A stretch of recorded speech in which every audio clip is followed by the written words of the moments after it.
Well, hi teacher. My name is Aileen, and today I'm going to talk about job security, entrepreneurship, and taking risks. I watched the video why take the risks, and also the test job security versus entrepreneurship. So I'm going to answer all the questions step by step in a natural way. So let's start with the first question. What have we usually been told about job security and what does Pat say about it? Since we were kids, most of us have heard to the same advice to the hair, get a good degree, find a stable job, work for many years and then retire. That's the traditional idea of job security. That it means that having a fixed salary, health insurance, and pay vacation, and on a pension. But in the video, Pat says something very different. Pat explained that job security today is not as a real with him. Companies can fire you at any time. The economy changes and the technology replaces workers. So Pat believes that real job security doesn't come from a boss or a company. It comes from your own skills, your creativity, and your ability to solve problems. In other words, you are your own security. Now let's move to the question number two that I need to discuss the pros and cons of being an entrepreneur with examples. So, being an entrepreneur means starting your own business. There are good and bad things about one of the positive side, you have freedom. You decide when, where, and how work. For example, if you prefer to work at night, you can do that. Another advantage is that your can income be unlimited. If your business grows, you earn more money. A good example is Jeff Bezos, who started Amazon in his garage and become one of the richest people in the world. Also, there is personal satisfaction.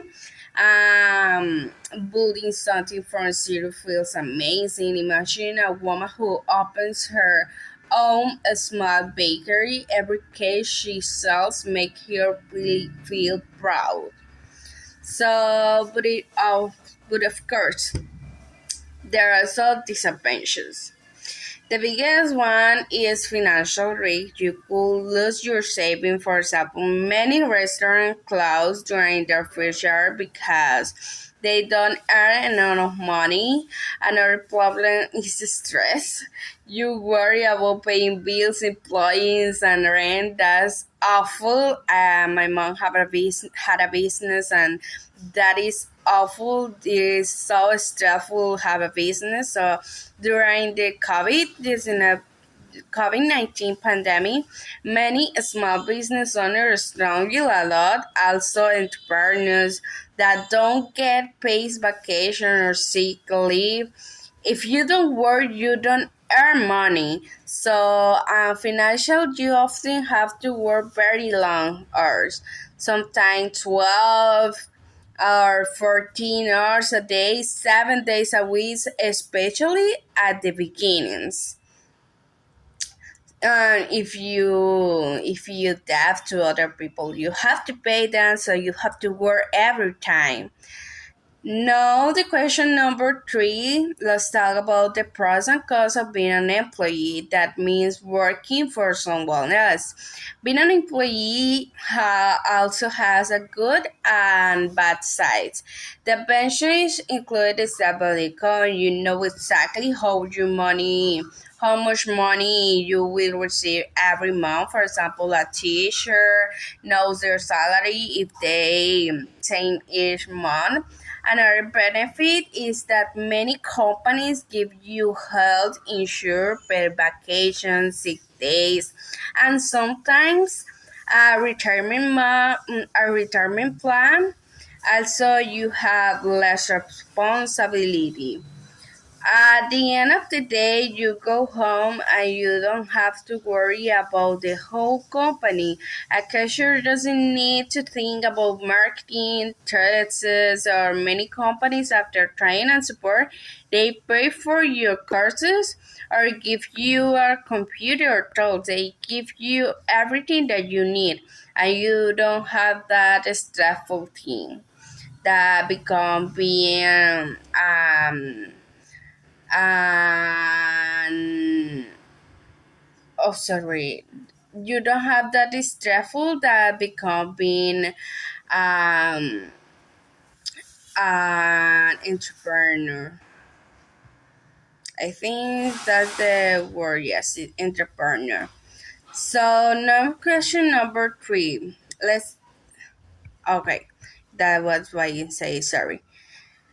Now, question number 4. Under what circumstances would I probably change my secure job to take the risk of becoming an entrepreneur?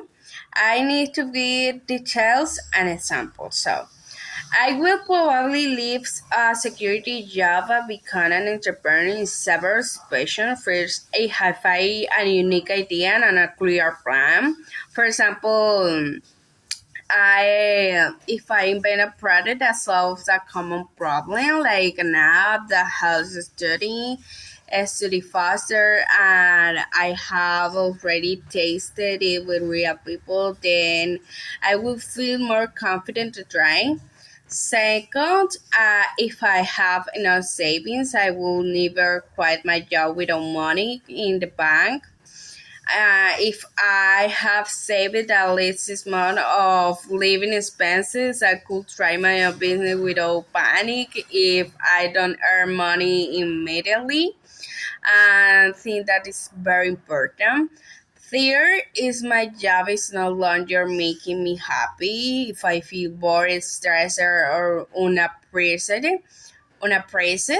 for a long time, then I will consider taking the risk. For example, if my boss never listens to me ideas, and if I feel like I am wasting my potential, I might prefer to work by myself.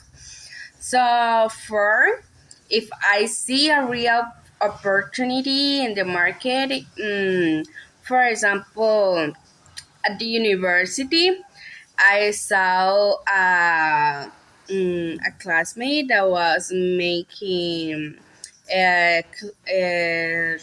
chocolate chip cookies, and then one time I never seen him other time, so I um, I start to make I start to make cookies without we don't know anything about cooking. I never cook in my life, but I try, and now I selling that cookies because I see the offer.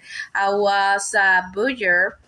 I think that's the word that I say, a butcher. I constantly buy cook chocolate chips cookies, and I see the market, and I see one of my classmates was asking for a cookie, and yes, that's what I do now. So because I see that opportunity in the market. So finally, if I have support from my family or my friends, or if my partner and my parents encourage me and help me in the beginning, that make the risk much smaller, you feel supported, you have an emotional and even financial support is very important when you decide to become an entrepreneur.